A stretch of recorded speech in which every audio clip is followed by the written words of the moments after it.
Okay, we're back, Coach Greg. Now we're moving on to the rhomboids. So Greg, stand up for 1 second and just turn around for me. So basically, the rhomboid, that's the muscle, that line of muscle that's going to connect your spine and shoulder blade, and it's going to run vertically. So we're going to be placing the lacrosse ball in there and working different trigger points, okay?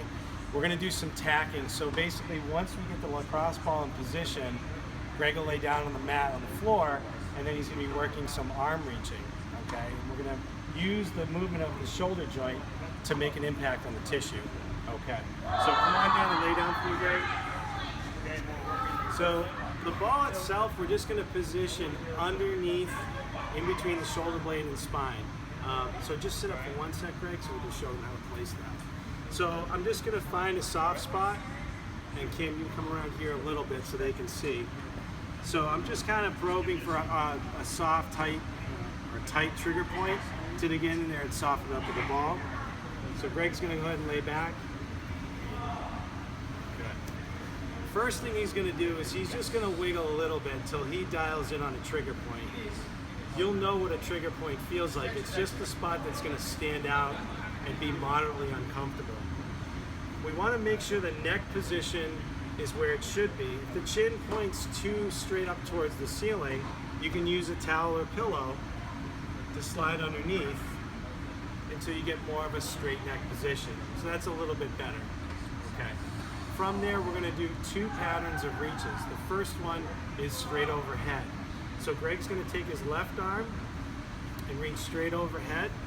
We're trying to extend, and he's going to get his thumb as close to the floor as he can, keeping the elbows straight, right about there. When he comes back to the floor, his palm's going to touch the floor, so there's a little bit of rotation, and then he's going to reach overhead again. He's going to rotate the thumb down and go as far as he can, keeping the arm straight. Okay. Athletes are competitive, so oftentimes you'll see them really go for the floor, but end up bending the elbow to do that. So let's just show an example of that. So his shoulder moves so far, it's going to stop, the elbow is going to bend. Now if we do that, we're losing the integrity or the movement at the shoulder joint itself. So we want to make sure we go for that nice long reach and keep the arm extended. Yeah, and that's right where we want to be. The elbow is going to tell the shoulder how far the shoulder can go. Okay, good. So come back to the floor. So now we're going to do what I call a sword pattern. So Greg's going to put his left thumb on his right hip bone. So imagine you've got a sword handle in hand. You're going to take the sword out and reach overhead with it. So again, he's going to reach. There is some rotation. He's extending the arm long. He's going for the floor. Now the neat thing about the sword pattern is you can change the different angles as you want. So one could be more directly to the side, one could be overhead. Just take that reach pattern where it's comfortable for you, and also getting in there and addressing the trigger point. Okay, so that's the rhomboid. We're going to come right back and do some soft tissue for the T-spine with the foam roller. We'll be right back.